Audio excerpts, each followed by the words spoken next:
Welcome to the Nyay Shastra lecture series. This is Shambhavi and we are studying the contract law. This is the 10th lecture on contract law, so let's get started. Today we will study bailment and pledge. Definition of bailment. Section 148 of the Indian Contract Act 1872 defines bailment as a delivery of goods by one person to another for some purpose upon a contract that they shall, when the purpose is accomplished, be returned or disposed as per the direction of the bailor. अब suppose एक example लेते हैं. यहाँ पे एक person है ए और एक पर्सन है बी. ठीक. अब ए ने बी को कुछ गुड्स दिया. सपोज करते हैं ए के पास एक लैपटॉप था एक्स्ट्रा में, उसने वो बी को दे दिया कि बी अपना काम कर ले. तो ये यहाँ पे हो गया बेलमेंट. अब यहाँ पे एसेंशियल्स क्या क्या होता है. Two parties. बेलर मतलब ओनर ऑफ द प्रोडक्ट, मतलब लैपटॉप को असली ओनर तो कौन था, ए था, तो ये हो गया बेलर. एंड बेली मतलब होल्डर ऑफ गुड, मतलब जो जिसको इसने दिया, मतलब बी. अब यहाँ पे बेलर और बेली में कंफ्यूज ना हो, इसके लिए एक बहुत इजी ट्रिक है. जहाँ पे ओ आर लग जाए और जहाँ पे डबल ई लगे. ओ आर वो जो देता है और डबल ई वाला वो मतलब जिसको मिलता है. तो bailor owner of the goods and bailee holder of the goods. Second essential है delivery of goods. Possession is transferred but ownership remains with the bailor. यहाँ पे इसने पोजीशन मतलब लैपटॉप का जो पोजीशन था वो भले बी को दिया था पर ओनर तो उसका ए ही था. पर्पस क्या है. Goods are given for a specific reason. Return of goods must be return after the purpose is fulfilled. जब बी का काम हो जाता है तो B have to return it to A. Rights and duties देख लेते हैं बेलर्स एंड बेलीज के. बेलर्स के ड्यूटी क्या होता है. Disclose defects in goods, compensate the bailee for necessary expenses. अब सपोज लेते हैं यहाँ पे ये एक पर्सन ए है और ये एक पर्सन बी है. अब ए के पास एक एसी था. ठीक. ये इसने सपोज लेते हैं कि पर्सन टू को रिपेयर करने के लिए दिया था. अब यहाँ पर पर्सन वन की लाइबिलिटी है कि वो पर्सन टू को बताए कि जब भी मैं एसी को अगर 24 के नीचे ले जाता हूँ तो एसी करंट मारती है. अगर ये इस पर्सन टू को बताएगा ही नहीं पर्सन वन, तो यहाँ पर इसको जो लॉसेस होंगे ये बेली को वो कंपनसेट करना पड़ेगा. वही यहाँ पे बोलता है disclose the defects in the goods, मतलब यहाँ पे पर्सन वन को बताना पड़ेगा कि एसी में कुछ कुछ डिफेक्ट्स है और नहीं हुआ तो compensate the bailee for necessary expenses. अब बेलीज ड्यूटी क्या होता है. Take responsible care of goods.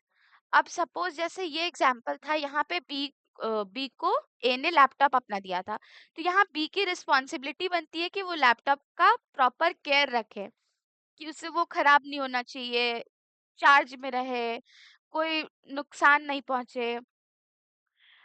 Not use goods for unauthorized purpose. उसके बाद है termination of bailment. By mutual agreement हो सकता है terminate. On completion of purpose हो जाएगा terminate. If the bailee wrongfully uses the goods. अगर जो बेली है मतलब जिसको दिया गया वो उस गुड्स को रॉन्गफुल यूज करता है. अब सपोज इसने इसे रिपेयर करने के लिए दिया था इसी.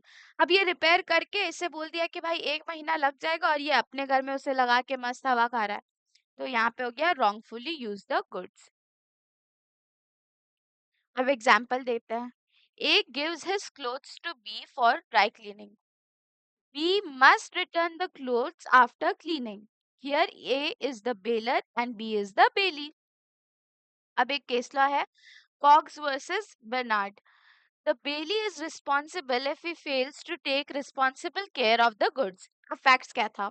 Bernard agrees to transport barrels of brandy for Cox without payment. Gracious bailment था यहाँ पे, ठीक है? Due to Bernard's negligence, the barrels were damaged.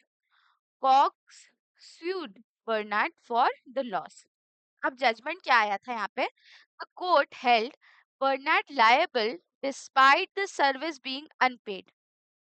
Lord Holt ruled that even a gracious bailee must exercise responsible care. This case established that negligence in voluntarily service can lead to a liability. अब यहाँ पे क्या होता है कि दो दोस्त होते हैं, कॉक्स एंड बर्नार्ड. अब बर्नार्ड क्या होता है, वो अग्री करता है कि वो कॉक्स का सामान उससे पहुंचा देगा, लेकिन बर्नार्ड का नेग्लिजेंस के कारण जो बैरल्स होते हैं वो डैमेज हो जाते हैं. तो कॉक्स बर्नार्ड को स्यू करता है. तो कोर्ट का जजमेंट ये था कि भले ही बर्नार्ड ने पैसे नहीं लिए थे उस बेली का बनने का सर्विस देने के लिए, लेकिन अगर यहाँ पे रूल हुआ था दैट इवन अ ग्रेशियस बेली, मतलब जो पैसे नहीं ले रहा है, अपने मन से कर रहा है, ठीक है, for with good good faith, तो भी मस्ट एक्सरसाइज रिस्पॉन्सिबल केयर. अब सपोज एक एग्जांपल लेते हैं, ए और बी ही है. ए के पास एक डॉग है और बी उसका नेबर है. अब ए कहीं जा रहा है तो वो अपना डॉग को बी को जिम्मा करके जाता है. ए यहाँ पे बेलर है, बी यहाँ पे बेली हो जाता है. तो नाउ इट्स बेलीज रिस्पॉन्सिबिलिटी, मतलब बी का रिस्पॉन्सिबिलिटी है कि वो उस डॉग का प्रॉपर केयर करे जब तक ए उससे वापस ना ले जाए. ठीक है. यहाँ पे एक और केस था, Lily White versus Manuswamy. Laundry lost a customer's clothes. The court held the laundry responsible as Bailey. अब मोस्ट इम्पॉर्टेंट है प्लेज, जो कि section 172 of Indian contract act में डिफाइंड है. The payment of goods as security for payment of a debt or performance of a promise. Essential elements क्या होते हैं यहाँ पे? Delivery of goods. Possession is transferred but ownership remains to the owner. Purpose क्या होता है? Goods serve as security for repayment of debt. Return of goods. When the debt is paid, the goods must be returned. अब suppose ए है और B है. ए को loan चाहिए था अराउंड 50 के, और बी एक ज्वेलर है. ए अपना ज्वेलरी सारा इसको देता है और रिटर्न में बदले में 50 के लेता है, एक कॉन्ट्रैक्ट के बेसिस पे कि ये उसको विद इन 1 मंथ लौटा देगा, मतलब 50 के लौटा देगा, और बी वापस से उसका ज्वेलरीज ए को दे देगा. मतलब ये यहाँ पे श्योरिटी था यहाँ पे. तो वही यहाँ पे बोलता है व्हेन द डेब्ट is paid the goods must be return. मतलब जब ए बी को 50,000 दे देगा तो बी ए को उसका ज्वेलरीज वापस दे देगा. Pawnor and pawnee relationship. Pawnor कौन होता है? Pledger. The person who pledges the goods. Pawnee क्या होता है? The person to whom the goods are pledged. ये हो गया पॉनर, ये हो गया pawnee. Rights and duties of pawnor and pawnee. Pawnor's right, right to get goods back after repayment. अब जैसे ही ए बी को वापस से पैसा देता है तो उसे उसका राइट है कि उसको उसका गुड्स मिल जाए. Right to claim compensation if the pawnee's misuses the goods. अब अगर यहाँ पे बी के पास जब इसने गिरवी रखा था अपने जेवर ज्वेलरीज, तो और यहाँ पे ये बी क्या करता है कि उसका यूज करने लगता है, और ए को ये बात पता चल जाती है जब मिलती है तो, क्योंकि वो थोड़ा डर्टी रहता है या कुछ भी होता होगा जिससे ए को पता चल जाता है, तो ए उसका कंपनसेशन ले सकता है. ठीक है. पॉनीज राइट क्या होता है? Right to retain goods until the डेब्ट इज क्लियर्ड. अब बी का राइट्स क्या है? वो उस ज्वेलरी को तब तक रख सकता है जब तक ये उसे वापस से 50 के नहीं लौटा देता है. Right to sell the good if the डेब्ट इज नॉट रीपेड. अब यहाँ पर जैसे था टाइम ड्यूरेशन 1 मंथ, 1 मंथ अगर क्रॉस करता है, कुछ दिन के बाद बी उसको बेच सकता है वो ज्वेलरी को, जब क्योंकि ए ने वापस आके नहीं लिया था, ना पैसे जमा किया ना वो ले पाया।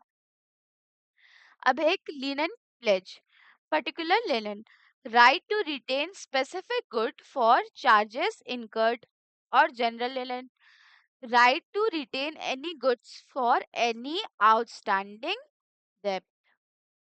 यहाँ पे एक एग्जांपल है, A takes a loan from a bank and gives gold as security.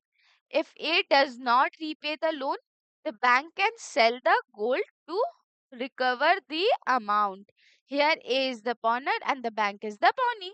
जैसे मैंने यहाँ पे इस एग्जाम्पल बताया था कि A एक कस्टमर था और B जो था वो एक ज्वेलर था, तो वहीं यहाँ पे इसने कस्टमर और बैंक बना दिया है। Case law, Lalan Prasad versus Rahmat Ali. The pawnee has the right to retain the goods until repayment is made. Fact क्या था यहाँ पे? ललन प्रसाद मतलब जो प्लेंटिव थे, एडवांस्ड लोन टू रहमत अली मतलब जो डिफेंडेंट थे इस केस में, against a pledge of goods as security.